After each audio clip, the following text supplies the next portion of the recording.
Hello, my name is Kathy Jameson, the Proposition Lady, and today I'm starting a new series called Famous Propositions. I'll begin with the most famous of them all, Prop 13. Prop 13 was a constitutional amendment passed by voters in June of 1978. Prop 13 redefined the way property taxes are assessed in California for both private and commercial properties. Here's how it works.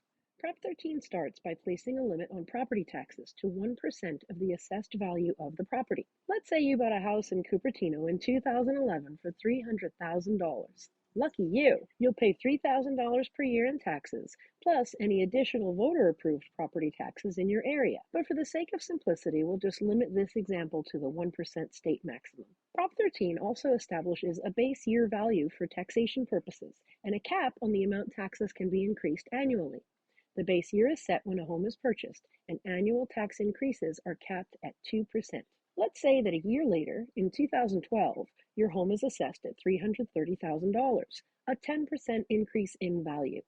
Prior to Prop 13, your 2012 taxes might have gone up by 10% from $3,000 to $3,300. But thanks to Prop 13, your property taxes cannot be raised more than 2% per year, regardless of the assessed value. In 2018, someone buys the house next door to you for $1.2 million. 2018 is their base year, and their taxes will be around $12,000. But that has no impact on your tax rate, which can only increase by 2% each year. Get it? The only way your base year can change is if your home undergoes major renovations. If you do that, the house will be reassessed at its new value, your base year will reset, and your taxes will go up. But as long as you don't build up too much, your tax rate will remain low. Now let's take a look at the effects of Prop 13, both positive and negative. One of the effects of Prop 13 is that people who live on the same block can have wildly different tax bills. Whether that is considered a positive or negative effect will depend on when you bought your home. But if you're a retired senior in California who lives on a fixed income, Prop 13 may be the reason you're able to keep your home. Social Security payments are adjusted annually to keep up with national inflation, but there's no way they can keep up with the increase in property values, particularly in a place like Silicon Valley. So if you want to live in your home for the rest of your life, Prop 13 has a positive effect. However, the passage of Prop 13 had a negative effect on school funding.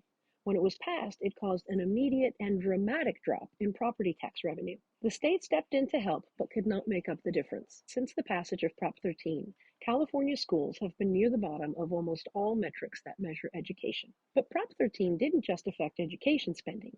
It also caused a drop in other state-funded programs, like road repair and public park maintenance. In the 40-plus years since Prop 13 was enacted, there have been tens of propositions on the ballot that seek to make up for, enhance, or amend Prop 13. For now, let's take a look at two recent measures, one that passed and one that failed. In 2020, voters approved Proposition 19, which passed with just 51% of the vote.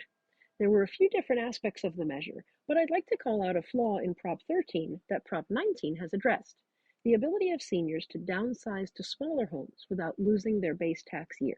Let's say you bought your four-bedroom Cupertino home in 1988. The house was big enough to accommodate your growing family, but after the kids grew up and moved out, it was just too big for two people. You'd love to buy a small condo in Central California close to some of your grandkids, but you're stuck where you are because you need to keep your 1988 base tax year. Prop 19 fixes that. It says that residents who are 55 and older can buy a new home anywhere in the state and keep their original base tax year. Not only does Prop 19 provide seniors with more options, it allows them to free up that great big four-bedroom house for a young and growing family. Now let's take a look at Proposition 15, which voters rejected in 2018 by another small margin, just 52%. Prop 15 was a constitutional amendment which represented a major change to Prop 13. So far, I've focused solely on privately owned homes, but don't forget that Prop 13 also applies to commercial and industrial properties. Prop 15 sought to change that by taxing commercially owned real estate, minus agricultural property, based on their market value. If Prop 15 had passed, it would have generated billions of dollars for the state.